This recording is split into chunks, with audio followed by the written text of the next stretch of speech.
ठीक है, तुम इस हिरण को जाने दो। तुम मुझे खा सकती हो, कर भला तो हो भला। अगर मैं इसका भला करना चाह रहा हूँ तो मुझे विश्वास है कि मेरा भी भला होगा। कुंदन ने इतना कहा ही था कि तभी हिरण रंग बिरंगी किरणों के साथ वहाँ से गायब हो गया और शेरनी रंग बिरंगी किरणों के साथ एक सुंदर लड़की में परिवर्तित हो गई। ये देखकर कुंदन आश्चर्य में पड़ गया। सुंदर लड़की कुंदन की ओर देखकर बोली, मैं वन देवी हूँ। वर्षों से मनुष्य उस विचित्र और जादुई फूल की तलाश में इस स्थान पर आते हैं। मैं उनकी इसी तरह परीक्षा लेती हूँ, परंतु तुम पहले मनुष्य हो जो इस परीक्षा में पास हुए हो। अपनी आंखें बंद कर।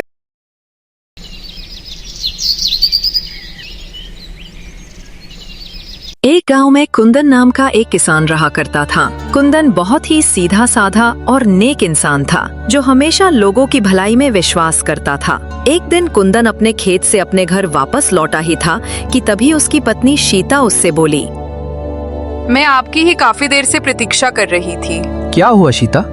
आज सुबह से सोनी ना तो कुछ खा रही है ना पी रही है, बस गुमसुम लेटी हुई है। चिंता मत करो, मैं देखता हूँ। इतना बोलकर कुंदन उस चारपाई के नजदीक पहुंच गया जहां उसकी 10 वर्षीय पुत्री सोनी आंख बंद करके लेटी हुई थी। कुंदन को अपने पास देखकर 10 वर्षीय सोनी ने अपनी आंखें खोल ली। क्या हुआ सोनी? तुम्हारी माँ बता रही है कि तुमने सुबह से कुछ खाया पिया नहीं। अगर तुम ऐसे ही भूखी रहोगी तो तुम और ज्यादा कमजोर हो जाओगी। पिताजी, मुझे भूख नहीं लग रही और मेरे शरीर में पूरी तरह से दर्द हो रहा है। सोनी की बात सुनकर कुंदन की आंख में आंसू आ गए, क्योंकि कुंदन की 10 वर्षीय पुत्री सोनी काफी समय से बीमार चल रही थी। कुंदन अपनी आंखों से आंसू पोंछते हुए बोला, चिंता मत कर सोनी, तू बिल्कुल स्वस्थ हो जाएगी। इतना बोलकर कुंदन अपनी पत्नी के पास आकर खड़ा हो गया। आखिर आप सोनी को और मुझे कब तक झूठी तसल्ली देते रहेंगे? आखिर मेरी पुत्री को ऐसी कौन सी बीमारी लग गई है जो वो ठीक होने का नाम ही नहीं ले रही? तुम चिंता मत करो सीता, सोनी की वजह से ही मैं खेत में कड़ी मेहनत कर रहा हूँ। मेरी फसल गांव में सबसे ज्यादा अच्छी उगी है। कल फसल की कटाई है। कल मैं फसल को राज्य में अच्छे दामों में बेच कर आऊंगा और उसके बाद हम अपनी पुत्री सोनी का किसी अच्छे वैद्य जी के पास इलाज कराएंगे। हमारी बेटी ठीक तो हो जाएगी ना? सीता, मैं हमेशा लोगों की भलाई के बारे में सोचता हूँ और बचपन से मैंने एक ही बात सीखी है, कर भला तो हो भला। मैंने किसी का बुरा नहीं किया तो विश्वास करो मेरे साथ भी बुरा नहीं होगा। इतना बोलकर कुंदन अपने घर से बाहर चला गया। कुछ देर तक कुंदन गहरी सोच में गुमसुम चलता हुआ एक झोपड़ी के पास खड़ा हो गया। उस झोपड़ी के बाहर एक बूढ़ा व्यक्ति बैठा हुआ था जो कि कुंदन के गांव का एक बहुत बड़ा वैद्य था। वैद्य कुंदन की ओर देखकर बोला, क्या हुआ कुंदन, तुम्हारे चेहरे पर चिंता की लकीरें क्यों झलक रही हैं? आज मेरी पुत्री सोनी ने सुबह से कुछ नहीं खाया और आज मेरी पत्नी भी मुझसे पूछ रही थी कि आखिर सोनी को ऐसी कौन सी बीमारी लग गई है जो वो ठीक होने का नाम ही नहीं ले रही।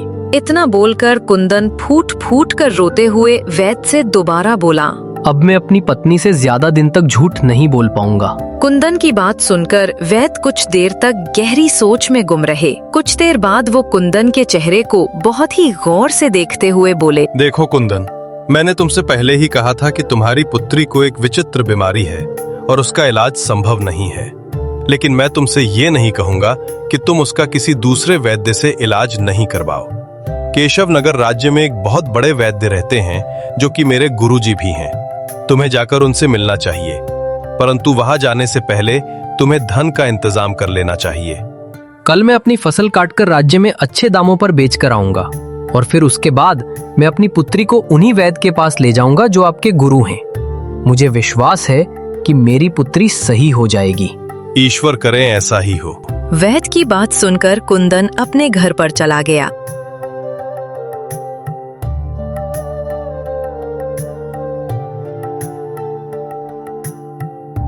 अगली सुबह जब कुंदन अपने खेत की फसल कटाई के लिए जाने ही वाला था कि तभी गांव का मुखिया दौड़ते हुए कुंदन के घर पर आ पहुंचा।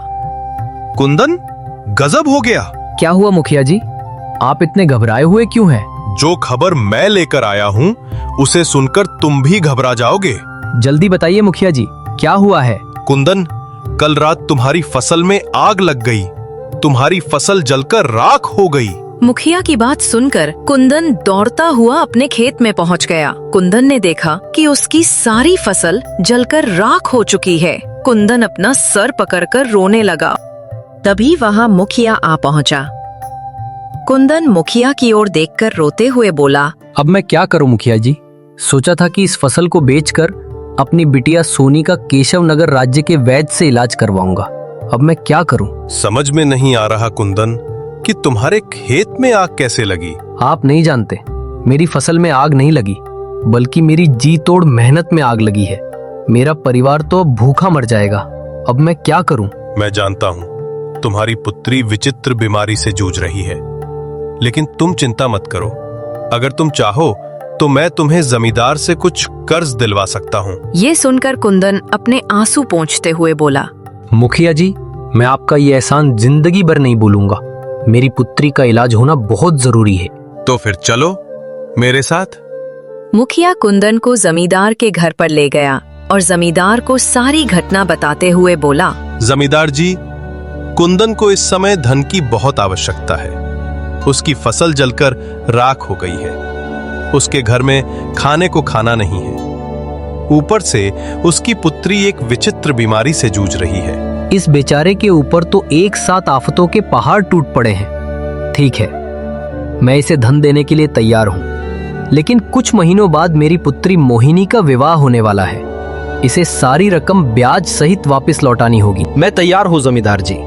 आप मुझे कर्ज के रूप में जितना भी धन दे देंगे, मैं उससे दोबारा खेती करने के लिए बीज खरीदूंगा और अपनी पुत्री का इलाज भी करवाऊंगा। जमींदार ने कुछ स्वर्ण मुद्राओं की थैली कुंदन को पकड़ा दी। कुंदन वो स्वर्ण मुद्राओं की थैली को लेकर अपने घर पर चला गया और घटना अपनी पत्नी सीता को बताते हुए बोला, जमींदार तो बहुत ही अच्छे आदमी निकले सीता। अगर जमींदार जी मुझे कर्ज नहीं देते तो न जाने क्या होता। मैं तो हिम्मत ही हार गया था। आप सही कहते हैं। अब हमें अपनी बेटी का इलाज कराने में देर नहीं करनी चाहिए। कुंदन उसी दिन अपनी पत्नी सीता के साथ अपनी पुत्री सोनी को लेकर केशव नगर राज्य के उस बड़े वैद्य के पास चला गया। वो बूढ़ा वैद्य सोनी की जांच पड़ताल करने के बाद बड़ी ही गंभीर अवस्था में कुंदन की ओर देखकर बोला, मुझे क्षमा करें कुंदन, तुम्हारी पुत्री का इलाज असंभव है। ये सुनकर कुंदन और उसकी पत्नी सीता बुरी तरह से घबरा गए। आप कहना क्या चाहते हैं? हम तो बड़ी उम्मीद लेकर आपके पास आए थे। कुंदन, कुछ विचित्र बीमारी ऐसी होती हैं जिनका इलाज भी बहुत विचित्र और दुर्लभ होता है। तुम्हारी पुत्री को भी ऐसी ही बीमारी है जिसका इलाज शायद ही इस संसार में हो। तुम अपनी पुत्री को यहाँ से ले जा सकते हो। कुंदन और सीता फूट फूट कर रोने लगे। वो दोनों उदास मन से अपनी पुत्री सोनी को लेकर दोबारा अपने गांव वापस आ गए। अपने घर पर आकर सीता रोते हुए कुंदन से बोली, तो क्या हमारी पुत्री सोनी अब कभी सही नहीं हो पाएगी? हिम्मत मत हारो सीता। मेरा मन अभी भी कहता है कि मेरी पुत्री सोनी सही हो जाएगी। अरे केशव नगर राज्य के वैद्य ने अगर हार मान ली तो क्या हुआ? और भी राज्य में ऊंचे वैद्य हैं। मैं दूसरे राज्य के वैद्य के पास जाऊंगा, लेकिन फिलहाल तो खेत में काम करना भी जरूरी है, क्योंकि जमींदार का कर्जा भी चुकाना है। अगले दिन कुंदन कुछ बीज खरीदकर अपने खेत में बोने गया ही था कि तभी वहां पर जमींदार अपने साथी बलिया के साथ आ पहुंचा और कुंदन की ओर देखकर बोला, मुझे मेरा कर्ज सूद सहित वापस चाहिए। जमींदार की बात सुनकर कुंदन बुरी तरह से चौंक पड़ा। ये आप क्या कह रहे हैं जमींदार जी? अभी परसों ही तो मैंने आपसे कर्ज लिया था। इतनी जल्दी मैं आपका कर्ज सूद सहित कैसे वापस कर सकता हूँ? कुंदन की बात सुनकर जमींदार के बगल में खड़ा हुआ बलिया जोर जोर से हंसता हुआ कुंदन से बोला, तुम मूर्ख हो कुंदन। तुमने ये भी सोचने की कोशिश नहीं की कि तुम्हारे खेतों में आग कैसे लगी। मैं तुम्हारी बात का मतलब नहीं समझा। इसकी बात का मतलब मैं तुम्हें समझाता हूँ कुंदन। दरअसल मेरी नजर तुम्हारे खेत पर काफी समय से थी। मैंने ही तुम्हारे खेत में आग लगाई थी। जमींदार की बात सुनकर कुंदन बुरी तरह से चौंक पड़ा। हाँ, मैंने आग लगाई थी। मैं जानता था कि तुम्हारी पुत्री बीमार है और उसे इलाज की बहुत ज्यादा आवश्यकता है। तुम इस गांव में घूम फिरकर कर्ज लेने के लिए मेरे ही पास आओगे, और मेरी किस्मत तो देखो, मुखिया जी स्वयं तुम्हें मेरे पास ले आए। ये तो गलत है जमींदार। किसी की मुसीबत का फायदा उठाकर कभी भी कोई इंसान सुख से नहीं जी पाया। ये बातें सिर्फ सुनने में अच्छी लगती हैं कुंदन। इससे पहले कि मैं तुम्हें तुम्हारे खेत से धक्के मारकर बाहर निकालूं, यहां से निकल जाओ। आज से ये मेरा खेत है, क्योंकि मैं जानता हूं कि तुम मेरी रकम सूद सहित 7 जन्मों तक नहीं चुका सकते। कुंदन समझ गया कि जमींदार की उसके खेत पर बुरी तरह से नियत खराब हो चुकी है। कुंदन निराश होकर आंखों में आंसू लिए हुए अपने घर की ओर चल पड़ा। कुंदन आधा रास्ता पहुंचकर एक वृक्ष के नीचे बैठकर फूट फूट कर रोने लगा। कुंदन को नहीं पता था कि जिस वृक्ष के नीचे वो रो रहा था, उस वृक्ष के पीछे एक साधु बैठे हुए थे। कुंदन के रोने की आवाज सुनकर अचानक वो चौंक पड़े। वो साधु कुंदन के पास आकर बोले, क्या हुआ? तुम रो क्यों रहे हो? कुंदन रोते हुए सारी घटना साधु को बताते हुए बोला, मेरी पुत्री मौत की कगार पर खड़ी हुई है और मेरा खेत भी जमींदार ने मुझसे छीन लिया। तुम्हारे साथ वास्तव में बहुत बुरा हुआ है। अगर तुम्हारे साथ इतना बुरा नहीं हुआ होता तो मैं तुम्हें एक रहस्य कभी नहीं बताता। कौन सा रहस्य साधु महाराज? एक ऐसा रहस्य जिससे तुम्हारी पुत्री की विचित्र बीमारी सही हो सकती है और तुम इतने धनवान हो सकते हो जिसकी तुम कल्पना भी नहीं कर सकते। साधु की बात सुनकर कुंदन चौंकते हुए बोला, साधु महाराज, मैं केवल यही चाहता हूँ कि मेरी पुत्री स्वस्थ हो जाए। धन का क्या है, धन तो आता जाता है। धन तो मैं कभी भी मेहनत करके भी कमा सकता हूँ। मुझे तुम्हारी ये बात बहुत अच्छी लगी। अब मेरी बात ध्यान से सुनो। यहाँ से कुछ दूर एक घना और विचित्र जंगल पड़ता है। कहते हैं कि उस विचित्र जंगल में एक बहुत ही सुंदर झील बहती है। उस झील के किनारे एक दुर्लभ जादुई कमल का फूल उगता है। वो फूल केवल वही व्यक्ति प्राप्त कर सकता है जिसका मन लोभ और ईर्ष्या से दूर हो और जिसके मन में दूसरों के प्रति प्रेम और दया की भावना हो। जैसे ही तुम उस फूल को अपनी पुत्री के शरीर से स्पर्श करोगे, तुम्हारी पुत्री सही हो जाएगी। और अगर तुम एक बार उस विचित्र जादुई फूल से जितना भी धन मांगोगे, तुम्हारे पास उतना ही धन आ जाएगा। उसके बाद वो फूल गायब हो जाएगा। परंतु उस फूल तक पहुंचना बहुत ही असंभव काम है। साधु की बात सुनकर कुंदन बड़े ही आत्मविश्वास भरे लहजे में बोला, अपनी पुत्री की जान बचाने के लिए मैं बड़े से बड़ा खतरा उठाने के लिए तैयार हूँ साधु महाराज। तो फिर देर मत करो, यहां से दाईं ओर दिशा में मुड़ जाओ। कुंदन तुरंत दाईं ओर दिशा की ओर चल दिया। कुंदन सुबह से लेकर शाम तक पैदल चलता रहा। रात तक कुंदन बुरी तरह से थक चुका था। थक हार कर कुंदन एक घने वृक्ष के नीचे कुछ देर आराम करने के लिए बैठ गया। कुंदन आराम करने के लिए बैठा ही था कि कुंदन ने देखा एक सुंदर हिरण उसकी कुछ ही दूरी पर दौड़ता हुआ आकर खड़ा हो गया। अगली ही पल झाड़ियों से एक शेरनी निकलकर हिरण के ठीक सामने आकर खड़ी होकर उसे घूरने लगी। शेरनी को देखकर हिरण बुरी तरह से डर गया। कुंदन इस दृश्य को बड़े ही गौर से देख रहा था। हिरण वहाँ से भागने ही वाला था कि तभी शेरनी मनुष्य की आवाज में हिरण से बोली, तुम मुझसे ज्यादा तेज नहीं भाग सकते। शेरनी के मुंह से इंसानी आवाज सुनकर कुंदन बुरी तरह से चौंक पड़ा। तभी हिरण भी इंसानी आवाज में शेरनी से बोला, मुझे जाने दो। नहीं, मुझे बहुत जोरों की भूख लगी है, मैं तुम्हें नहीं जाने दे सकती। तभी हिरण दया भरी नजरों से कुंदन की ओर देखते हुए बोला, तुम तो मनुष्य हो, क्या तुम मेरी जान बचा सकते हो? न जाने क्यों हिरण के ऐसा बोलने पर कुंदन को हिरण के ऊपर बहुत तरस आ गया। कुंदन शेरनी की ओर देखकर बोला, तुम तो शेरनी हो, फिर तुम इंसान की आवाज में कैसे बात कर सकती हो? मैं एक मायावी शेरनी हूँ। अगर तुम मायावी शेरनी हो तो फिर ये हिरण भी मायावी हुआ। तुम इसे छोड़ दो। मैं इसे एक ही शर्त पर छोड़ सकती हूँ। कौन सी शर्त? इसके बदले में तुम्हें अपना भोजन बनाऊंगी। क्या तुम इसके लिए तैयार हो? शेरनी की बात सुनकर कुंदन गहरी सोच में डूब गया। कुछ देर बाद कुंदन शेरनी की ओर देखकर बोला, मुझे एक विचित्र जादुई फूल की तलाश है। उस फूल के द्वारा ही मेरी बेटी की बीमारी सही हो सकती है। मुझे थोड़ा सा समय दे दो। मुझे उस फूल को अपने घर ले जाने दो। जैसे ही मेरी बेटी ठीक होगी, मैं तुरंत ही यहाँ पर आ जाऊंगा। नहीं, अगर इस हिरण की जान बचाना चाहते हो तो फिर तुम्हें अभी और इसी समय फैसला करना होगा। कुंदन ने देखा कि हिरण की आंखों में आंसू थे।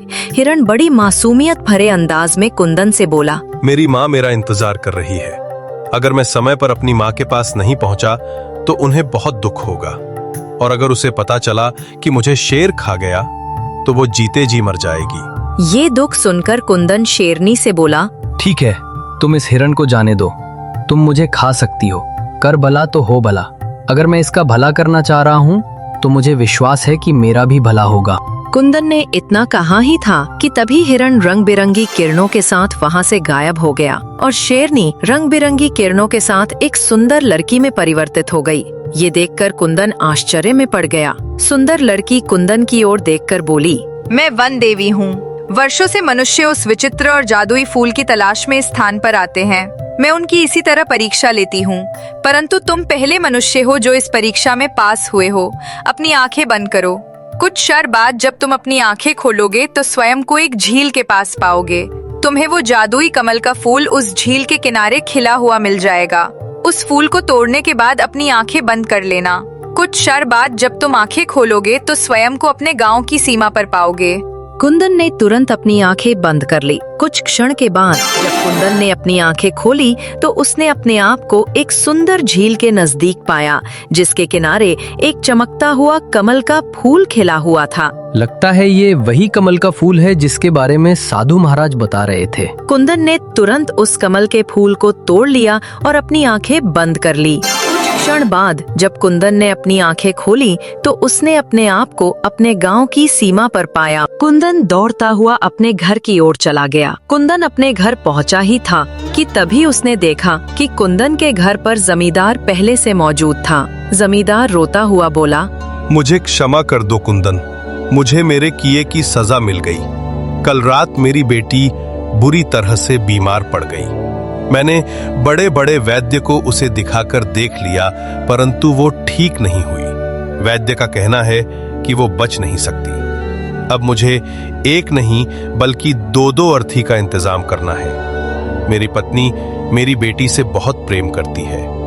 अगर मेरी बेटी इस दुनिया में नहीं रही तो उसकी माँ भी उसकी मौत का सदमा बर्दाश्त नहीं कर सकेगी। मेरे हाथ में जो ये कमल का फूल देख रहे हो, ये एक चमत्कारी फूल है। अगर इसे अपनी बेटी के शरीर से स्पर्श करोगे तो वो बिल्कुल स्वस्थ हो जाएगी। मैं इसे विचित्र जंगल से अपनी बेटी की बीमारी को ठीक करने के लिए तोड़ कर लाया था। तब तो तुम्हें अपनी बेटी को ठीक करना चाहिए कुंदन। मुझसे तुम्हारा दुख देखा नहीं जा रहा। तभी वो फूल कुंदन के हाथ से गायब हो गया और रंग बिरंगी किरणों के साथ एक सुंदर पुरुष वहाँ पर प्रकट हो उठा। सुंदर पुरुष कुंदन की ओर देखकर बोला, तुम वाकई मन के सच्चे इंसान हो कुंदन। तुम्हारे कारण मैं आज श्राप से मुक्त हो गया। तुम जिस झील के किनारे से वो कमल का पुष्प तोड़कर लाए थे, मैं उस झील का मायावी राक्षस था। मैं एक दिन एक साधु की साधना को भंग कर बैठा। साधु ने क्रोध में आकर मुझे श्राप दे दिया और मैं कमल के फूल में परिवर्तित हो गया। कुछ देर बाद साधु को मुझ पर दया आ गई और उसने मुझसे कहा कि जब भी कोई व्यक्ति जिसका मन सोने की तरह शुद्ध होगा तुझे तोड़ेगा तो श्राप से मुक्त हो जाएगा। तुमने मुझे श्राप से मुक्त किया है कुंदन। मांगो, क्या मांगते हो? पहले तो मैं ये चाहता था कि मेरी बेटी की बीमारी सही हो जाए, परंतु अब मैं चाहता हूँ कि जमींदार की बेटी की बीमारी भी सही हो जाए। तुम इससे अधिक और भी मांग सकते हो। बस मैं यही चाहता हूँ कि मैं जीवन भर स्वस्थ रहूं, क्योंकि मनुष्य का असली धन स्वास्थ्य होता है। ठीक है कुंदन, ऐसा ही होगा। इतना बोलकर वो सुंदर पुरुष वहाँ से गायब हो गया और कुंदन की बेटी सोनी ठीक हो गई। जमींदार कुंदन की ओर देखकर बोला, मुझे माफ कर दो कुंदन, मैंने तुम्हारे साथ कितना गलत की, उसके बाद भी तुमने मेरी मदद। मैं तुम्हारे खेत वापस कर दूं और तुम्हें दिया हुआ कर्ज भी मैं माफ कर दूं। इतना बोलकर जमींदार वहाँ से चला गया। घर पर आकर उसने देखा उसकी बेटी भी स्वस्थ हो चुकी थी। कुछ दिन बाद वही साधु कुंदन के पास आकर रहस्यमयी अंदाज में बोले, जब तुम मुझे पहली बार मिले थे मैं समझ गया था कि तुम ही वही इंसान हो जो उस झील के राक्षस को श्राप से मुक्त कर सकते हो। उस झील के राक्षस को श्राप मैंने ही दिया था। साधु की बात सुनकर कुंदन मुस्कुराने लगा और साधु भी मुस्कुराते हुए वहाँ से चले गए। एक गांव में एक किसान कमलेश रहता था। उसके 3 बेटे थे। बड़ा बेटा किशन, दूसरा बेटा कुंदन और सबसे छोटा बेटा चंदन। दोनों बड़े बेटे शादीशुदा थे, अपने घरों और खेतों में खुशहाल थे। लेकिन किसान का दिल हमेशा अपने छोटे बेटे चंदन पर आता था। मगर चंदन न काम करता था न जिम्मेदारी उठाता। गांव वाले उसे निकम्मा और नालायक कहने लगे। इस बार भगवान ने हम पर रहम किया है, फसल बहुत अच्छी हुई है। मुझे पूरा भरोसा है कि फसल बेचकर हमारा उधार भी खत्म हो जाएगा और अच्छी रकम हमें भी बच जाएगी। हाँ, हमारे तीनों बेटों ने बहुत मेहनत की है। अब मुझे लगता है कि चंदन भी मेहनती हो गया है। किशन, कुंदन और चंदन तीनों ने इस दफा मेरा बहुत साथ दिया है। उन्हीं की बदौलत तो फसल अच्छी हो पाई है। लक्ष्मी और कमलेश आपस में बातें कर रहे थे। तभी छोटा बेटा चंदन वहां आ गया। पिताजी, जमींदार साहब घर आए थे और बोल रहे थे कि अपने पिता से कहो, बहुत समय हो गया है उधार लिए, अब फसल बेचकर सबसे पहले मुझे मेरे पैसे वापस कर दो। हाँ बेटा, मैं और तुम्हारी माँ भी यही बात कर रहे थे कि जमींदार साहब के पैसे दे दो। बहुत समय हो गया है, सुबह ये फसल बेचने के लिए जाना है। इस दफा तुमने भी बहुत मेहनत की है। मुझे लगता है अब तुम भी अपनी जिम्मेदारी समझना शुरू हो गए हो, इसलिए मैं और तुम सुबह फसल बेचने के लिए जाएंगे। जाओ, तुम अपने भाइयों को बुलाकर लाओ ताकि आज सारी कपास की फसल को काट लें। चंदन अपने दोनों भाइयों को बुलाकर लाता है और सब मिलकर फसल काटकर बोरों में डाल लेते हैं।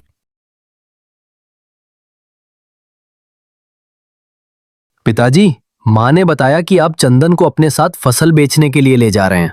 अगर आप कहें तो मैं आपके साथ आ जाता हूँ। नहीं किशन, मैं चंदन को लेकर जा रहा हूं ताकि वो भी देख सके कि दुनियादारी के मामले कैसे होते हैं। चंदन और कमलेश दोनों ने बोरियों को बैलगाड़ी पर लादा और उन्हें लेकर मंडी की तरफ चल पड़े। सफर बहुत लंबा था। बाप बेटा बातें करते हुए मंडी पहुंचे, मगर जब वे पहुंचे तो मंडी बंद थी और वहां और भी व्यापारी मौजूद थे। कमलेश ने वहां ऊपर मौजूद एक आदमी से पूछा, क्या हुआ? ये सब व्यापारी बाहर क्यों खड़े हैं और मंडी क्यों बंद है? यहाँ आज हड़ताल है और सारे व्यापारी इसलिए यहाँ रुक गए हैं क्योंकि सब दूर दूर से आए हैं। कल मंडी खुल जाएगी, इसलिए ये सब आज की रात यहीं रुकेंगे। इतना ज्यादा सफर बार बार नहीं कर सकते। चंदन और कमलेश भी वहां रात बिताने का सोचते हैं। कुछ देर बाद चंदन कमलेश से कहता है, पिताजी, आप घर चले जाइए और आराम करें, मैं यहाँ हूँ। आप सुबह वापस आ जाइएगा। मैं फसल की अच्छी तरह देखभाल कर लूंगा, आप बिल्कुल भी फिक्र न करें। चंदन की बात मानकर कमलेश घर वापस चला जाता है। लक्ष्मी, कुंदन और किशन को भी मंडी बंद होने की बात बताता है। ऐसे ही रात हो जाती है। कितना समय हो गया मुझे यहाँ बैठे, क्यों ना थोड़ी देर लेट जाऊं? थोड़ी देर आराम करने के बाद फिर से उठ जाऊंगा। चंदन ये सोचकर वहां एक झोपड़ी में जाकर लेट गया। शायद ये किस्मत का कोई खेल था। जैसे ही चंदन सोया, अचानक आसमान पर काले बादल छा गए और तेज तूफानी बारिश शुरू हो गई। लक्ष्मी, देखो बाहर कितनी तेज बारिश शुरू हो गई है। चंदन को अकेले छोड़कर नहीं आना चाहिए था, कहीं फसल खराब ना हो जाए। मैं अभी मंडी की तरफ जाने लगा हूँ, मुझे बहुत टेंशन हो रही है। आप अकेले ना जाएं, किशन या कुंदन में से किसी को साथ ले जाएं, मैं अभी बुला लेती हूँ। कमलेश अपने साथ किशन को लेकर जल्दी जल्दी मंडी की तरफ चल दिया। उधर चंदन नींद में खोया हुआ था और कपास की फसल बारिश की वजह से पूरी खराब हो गई। जैसे ही कमलेश वहां पहुंचा, ये नजारा देखकर उसकी आंखों में आंसू आ गए। सारी कपास खराब हो चुकी थी और जमीन पर इधर उधर बिखरी हुई थी। कमलेश गुस्से और दुखी दिल के साथ चंदन के पास गया। मैंने पहली बार तुम पर भरोसा किया और तुमने मुझे इसका ये नतीजा दिया। तुम्हारी वजह से हम सब की मेहनत पानी में चली गई। तुम्हें शर्म आनी चाहिए। एक जिम्मेदारी तुम्हें दी गई थी और तुम यहाँ सो गए। मैंने समझा कि तुम अब अपनी जिम्मेदारी समझते हो, इसलिए मैंने तुम पर भरोसा कर लिया, लेकिन मैं गलत था। गांव वाले सच कहते हैं, तुम कामचोर और आलसी हो। पिताजी, मेरा तो पहले ही दिल नहीं मान रहा था कि आप इसे साथ लेकर आए। देख ले, आपके सामने है। हमारी सारी मेहनत पानी में डूब चुकी है और इसकी वजह ये चंदन है। अब हम क्या करेंगे?